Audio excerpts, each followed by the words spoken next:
আমি রমজান মাসে দিনের বেলায় আমার স্ত্রীর সাথে ফিজিক্যাল ইন্টিমেসিতে চলে গেছে ভুল করে ফেলছি। আমরা জানি যে রমাদানে আমরা কিছু কাজ করতে পারি না। সিয়ামের সংজ্ঞাই হচ্ছে আসওমু হুয়াল ইমসাক আনিল আকলি ওয়া শুরবি ওয়াল জিমাই মিন তুলুইশ শামসি ইলা মিন তুলুইল ফাজরি ইলা গুরুবি শামসি মা আন-নিয়া। মানে রোজা হচ্ছে এটা এমন ইবাদত, সূর্যোদয় থেকে সূর্যাস্ত পর্যন্ত না খেয়ে থাকা, কোনো কিছু পান না করা, এবং দিনের বেলায় বিবাহিতরা তাদের স্ত্রীদের সাথে ইন্টিমেসিতে যেতে পারবে না। এটা যদি কেউ মেনটেন করে, এটা হচ্ছে সিয়াম। তো সাহাবী বলে, ইয়া রাসূলুল্লাহ, আমি তো শেষ, আমি তো দিনের বেলা ভুল করে ফেলছি, আমি তো আমার স্ত্রীর সাথে মেলামেশা করে ফেলছি, এখন কি করব? তো এটার আবার একটা বড় পেনাল্টি আছে। আপনারা যারা জানেন যে ইচ্ছাকৃত রোজা ভাঙলে কাজাও করতে হয়, কাফারাও দিতে হয়। কাজা মানে একটা রোজার জন্য একটা রোজা, আর কাফারা মানে হচ্ছে আরো 60টা রোজা রাখতে হবে। কয়েকটা জিনিস আছে, বেসিক্যালি 3টা।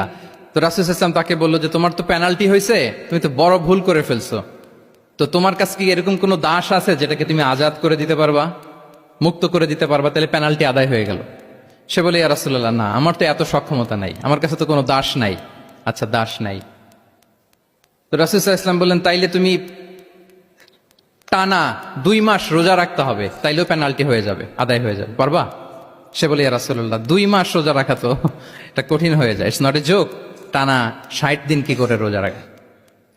তো রাসূল সাল্লাল্লাহু আলাইহি ওয়াসাল্লাম বললেন, এটাও পারবো না, তাহলে 60 জন মিসকিনকে খাবার খাইয়ে দিতে হবে এজ এ পেনাল্টি।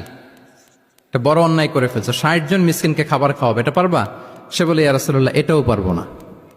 তাহলে কয়টা অপশন দিয়েছিলেন রাসূল সাল্লাল্লাহু আলাইহি ওয়াসাল্লাম? আওয়াজ করে বলেন তো কয়টা? একটাও উনি পারবে না। দাসও আজাদ করতে পারবে না, 2 মাস রোজাও রাখতে পারবে না, 60 জনকে খাওয়াতেও পারবে না। তো রাসূল সাল্লাল্লাহু আলাইহি ওয়াসাল্লাম বললেন, কিছুই যখন পারবে না, কি আর করা, যাও একটু অপেক্ষা করো, দেখি কি করা যায় তোমাকে নিয়ে। তো রাসূল সাল্লাল্লাহু আলাইহি ওয়াসাল্লাম অন্যান্যদের প্রশ্নের উত্তর দিচ্ছিলেন, সময় যাচ্ছে, হঠাৎ করে রাসূল সাল্লাল্লাহু আলাইহি ওয়াসাল্লামের দরবারে 1 ঝুড়ি সাদাকার খেজুর আসলো, 1 ঝুড়ি। তো সাদাকার 1 ঝুড়ি খেজুর দেখে রাসূল সাল্লাল্লাহু আলাইহি ওয়াসাল্লাম বললেন, ওই ব্যক্তিকে ডাকো যার কিছু নাই, কিছুই করতে পারবে না। ডেকে আনা হলো। রাসূল সাল্লাল্লাহু আলাইহি ওয়াসাল্লাম বললেন, যাও, তুমি তো কিছুই করতে পারবে না, এই 1 ঝুড়ি চ্যারিটির খেজুর, সাদাকার খেজুর তুমি গরিবদের মাঝে বিতরণ করে দাও, তাসাদ্দাক বিহা, এটা বিতরণ করে দাও, তাইলে আশা করি আল্লাহ তোমাকে মাফ করবে। তো এই সাহাবী বলে, ইয়া রাসূলুল্লাহ, আলা আফকারা মিন্না ইয়া রাসূলুল্লাহ, আমার চেয়েও গরিব কাউকে খুঁজে বের করে দান করতে হবে? রাসূল সাল্লাল্লাহু আলাইহি ওয়াসাল্লাম বললেন, হ্যাঁ, গরিবকেই তো দিতে হবে। তো উনি বললেন যে, রাসূলুল্লাহ, পুরো মদিনার তল্লাটে আমার চাইতে গরিব কেউ আর নাই, আমি সবচাইতে গরিব। ফাদাহিকা রাসূলুল্লাহ হাত্তা বাদাত আনিয়া